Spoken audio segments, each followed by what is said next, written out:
So for this week, I've decided to discuss something that's actually really near and dear to me, and that is animal rescue, specifically more dogs. I grew up, my mother actually runs a dog rescue, and I grew up being surrounded by foster dogs and rescue dogs, and I've driven thousands of miles being involved in different animal transports, and I've been to many different shelter events and things like that. And it's really just been a part of my upbringing and who I am today. And what really, now that I'm older, has kind of some things that have really been surprising to me whenever I've experienced friends and family who have decided to add a dog to their family, is that they're really quick to dismiss the shelter dogs and the rescue dogs. That's something that's really surprising to me. First of all, because there's just so many of them. Why do I need to go to a breeder when there are hundreds of thousands of dogs each year passing through the rescue system? The ASPCA actually reports that there are about 7.6 million animals put into shelters each year. Of those, it's about 3.9 million are dogs and 3.4 million are cats. The American Humane Association reports that of the animals that are put into shelters, about 3.7 million of those are euthanized. So about half of those people aren't able to find homes for whatever reason and have to be put down. So why would I need to go find a breeder when there are millions of dogs out there looking for homes that I could just go down to my shelter and find one instead of having to call up a breeder and wait for one to be actually kind of designed and born and all that stuff. So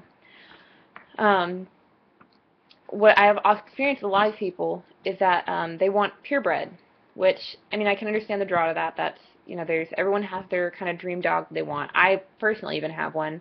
I'm partial to standard poodles. I actually do have a standard poodle, but I was able to find her through a dog rescue, actually in Kentucky.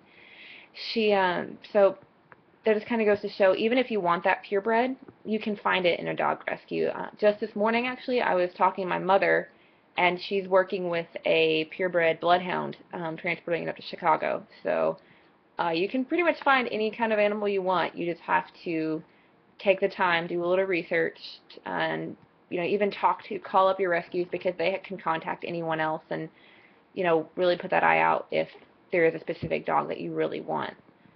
Even though I have a purebred, I'm not an advocate for purebreds and going to breeders, because what a lot of people don't realize are purebreds have a lot of medical issues. Actually, an article published by the Huffington Post outlines a lot of these problems. It's entitled "Understanding the Risks of Purebreds," and it goes through a lot of the problems that you're going to experience with purebreds. A lot of that's due to the fact that in order to keep that bloodline pure, they have to inbreed a lot of these animals, and even the best breeders aren't able to breed out the hundreds of years of inbreeding that's happened in order to keep the dog looking the way it does. So you're going to experience a lot of these purebreds have a lot of major organ failures and problems with things like their liver and their heart, a lot of prone to cancers, a lot of neurological problems. So on down the road, that it's not just going to cost you money, but you're going to have to, you yourself suffer through the emotional pain of losing an animal, which, anyone who's ever had to lose an animal know it's just as hard as losing, a person who's close to you. So, in going to rescues, you can find those purebreds, but you can find, your good old American mutt that looks just as adorable as that purebred.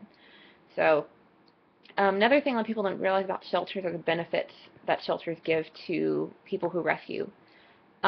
Initially, right when you get that dog, a rescue is going to give you the animal is going to be neutered. I've never experienced a rescue who doesn't neuter animal, because they're trying to deal with the initial problem of overpopulation. So, but they're also going to give them their initial vaccinations, deal with any medical problems that they'd had while they were at that rescue, things like that. Actually, the North Shore Animal League, which is the largest animal rescue in the country, their website outlines a lot of the processes that are very standard for not just them, but almost all rescues.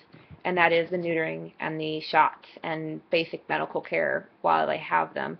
And it's not just basic. A lot of times they will take an animal in and give it extensive, operations and things like that if it needs it. So, there are really great benefits to going from rescue. Also, if you have had a rescue dog, you can also contact the rescue that you got that dog from later on down the road for maybe some help with other medical care that maybe you can't, that just caught you off guard and you can't afford. They might not be able to cover it all, but they can help with fundraising and things like that so that they will, support you throughout the life of that dog. So the next time I hope, in closing, next time I hope that you go out and look for a dog, I hope you choose to look at your rescue over your local breeder because there's a lot of great benefits financially and, emotionally on down the road. So happy hunting for dogs.